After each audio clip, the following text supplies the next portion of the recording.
Hi guys, today I'm going to review the Lenovo Yoga Tablet 10 HD Plus, and this is not the typical tablet you might know because you have this awesome stand which also functions as a really nice handle in portrait mode, but also packs a huge massive battery for long-lasting battery life.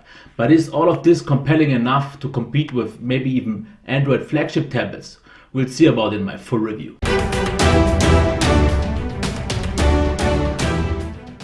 Let's talk about the key specs here first. We have a 10.1 inch display with a resolution of 1920 by 1200 and a ratio of 16 by 10, powered by a Snapdragon 400, 2GB of RAM, 16GB of storage with microSD card support, 9000 mAh of battery. It weighs 650 grams. The power button also works as a notification LED, and it also comes with haptic feedback. Let's go around the device and check the ports and the button placement. At the front we can see the front-facing camera and the stereo front-facing speakers. On the left side we see the power button and the micro USB port, and on the right side we see the volume rocker, the microphone and the headphone jack. What we see on the back is the micro SD card slot and this nice little stand, which I will talk about later in the design and the build quality.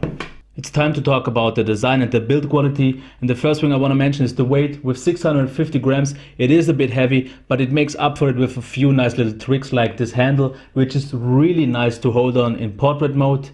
In landscape it's not that good because the weight distribution is too much on the lower side and it will slip you or fatigue you more using it like this. But the good thing is in landscape mode you have this awesome stand which you can use for media and office work, and you can bend it pretty much back, I would say up to maybe this angle, which is still more than okay. I never used it that steep. I used it maybe like this, and it's stiff enough so if you work on touch-based interface, so it won't really back down. But on too hard a press or too much on the top, you will see it will fall over. They could have made the handle, this thing, a bit longer and also a bit stiffer. But for media it's perfect. For office, still more than good enough. The bezel size is also pretty nicely, as you can see. You can hold on to really good, and in portrait it's not really a matter since you have this awesome handle.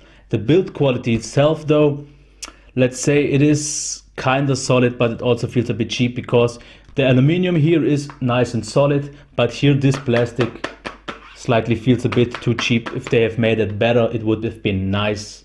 So in overall it is really great for media consumption and office work, nice to hold on to for reading magazines or something like that. And in overall the idea is fantastic, but the execution is not the total best one. Compared to last year's low-res model, we now have a resolution of 1920 by 1200 and things are nicer and sharper, but still not as sharp as I would have expected them to be. Over sharpening and false contours are happening, which can be seen here, especially on bright, really contrasting colors like green and blue. You will notice this on the text. It just looks a bit over sharpened, and this is a bit weird. Not really that much of an issue, and it got better with the latest update, but still the whites are balanced pretty nicely, and I have really a hard time telling if it's too cold or too warm. I would say it's pretty much perfectly nice. The brightness on maximum level should be even good enough for bright sunlight, and in normal lit rooms I would say 40% is good enough. The blacks are good, nothing to really rave about, but they should get the job done. The colors though, if you can maybe see, are totally overblown in my opinion. They are oversaturated, and I've yet to see more unnatural colors on a tablet display. It just looks pretty weird if you're known to something different. Some colors seem even completely wrong, but if you prefer saturated colors it is maybe good, and it's got slightly toned down with the latest update, but still, this is no perfectly calibrated display. The horizontal and vertical viewing angles are pretty solid, but certain colors like gray slightly tend to shift to blue or to pink. This is not really an issue since you won't use those angles anyways. But otherwise, the good thing also is there is no really display distortion. If you can see when flexing or bending, you see this a little bit, but this is really pressing me hard. If you flex it or bend it, you won't notice it at all. So in overall, it's an above average display due to the resolution, but it just can't keep up with really good ones like on the Xperia Tablet Z2. It's time for the sound now, and I will play you a demo and then talk about it.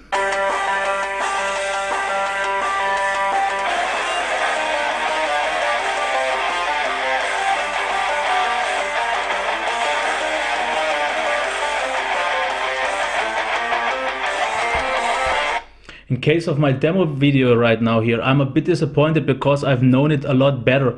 But in overall, what I expected it to be, the volume is okay, but you would definitely think you would get more out of this, especially in terms of the volume. Also, there is not really any bass, which surprised me a lot because the device is pretty thick here and I would have expected to be a bit bass there.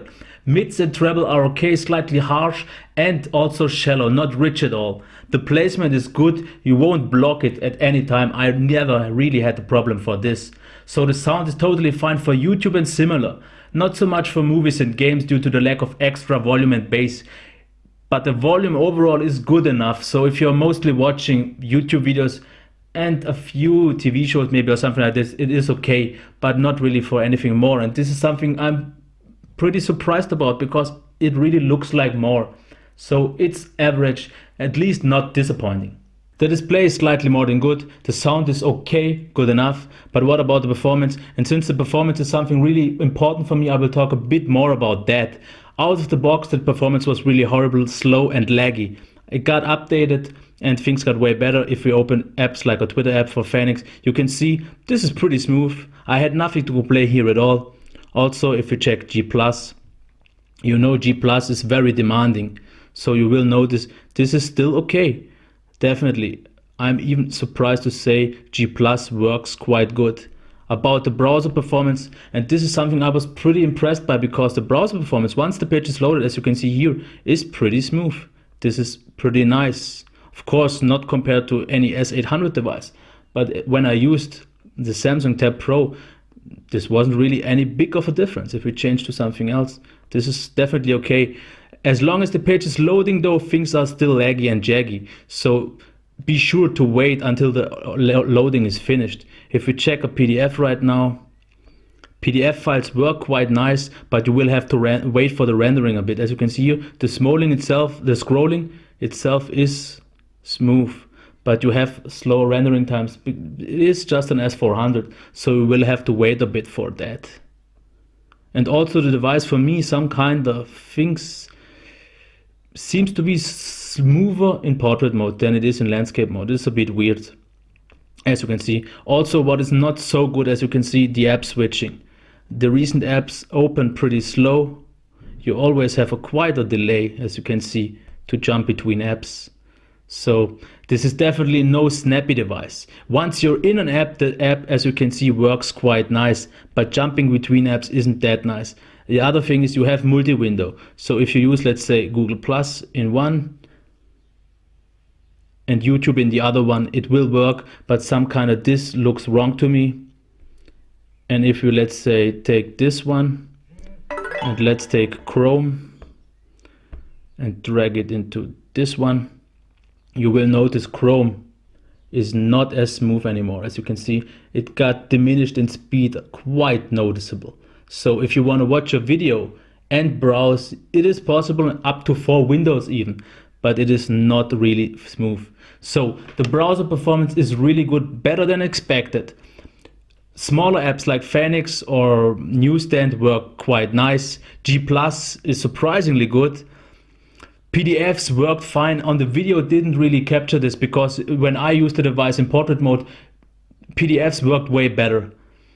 And it is really good for media consumption. Media consumption works great because I think this device is more made for this. If you're doing a lot of office stuff with Kingsoft Office or media consumption, this is no problem at all. So it is not really for heavier users. And gaming is something I couldn't recommend at all because I tried Riptide, I tried Asphalt 8, and both were very, very unsmooth. So if you used the lowest possible setting, it was playable, but definitely no nice experience. So lower tasks, yes, but games and anything harder, forget that. The tablet packs a massive 9000 mAh battery, but is it really that good and can it compete with all the other ones out there? And I can already tell you yes.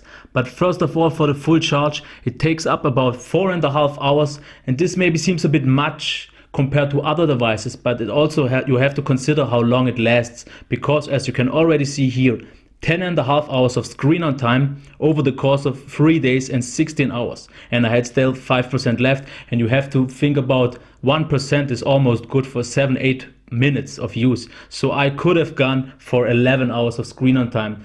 until it would have died.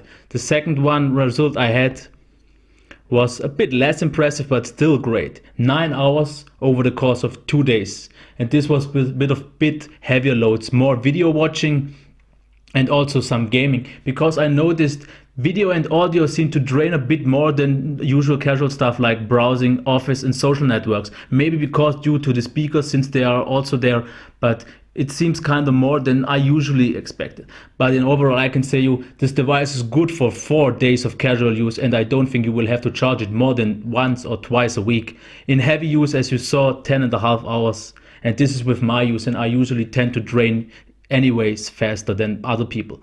So battery definitely is the most impressive one I've ever used. Nothing on Android can compete with this one. After all the hardware, it's time to talk about the software now. It comes out of the box with 4.3 Jelly Bean. 4.4 already got announced, and the good thing here is I already got 2 updates within a week, which is quite crucial because the performance at first wasn't good.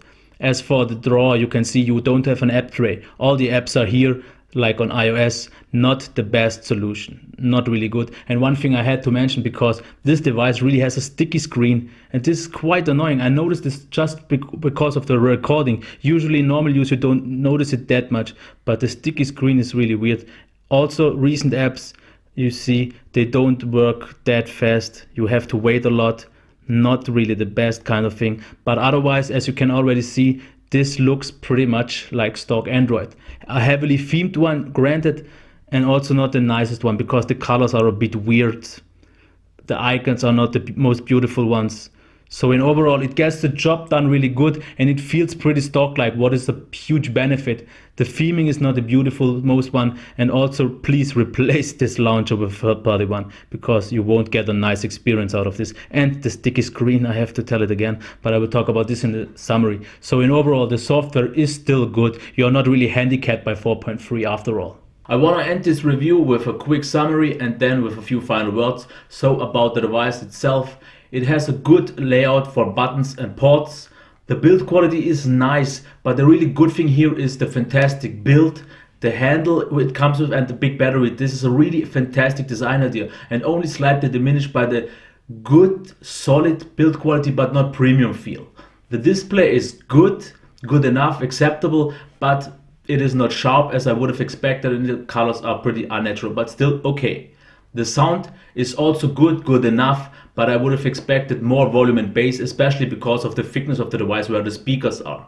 As for the performance in overall is really good, I would have to say. It is not extremely impressive, but it is smooth. Once you're in an app, it is mostly fine. It is not really laggy or something like that. But one thing the device really isn't, it is not snappy. Switching between apps is almost laggy all the time, and also pretty slow. So this is one thing you have to live. But if you mostly use office loads and a lot of YouTube videos and those stuff, this is where it's really good for. But for gaming, it is also not at all. So you will have to live with a good performing device that just isn't snappy.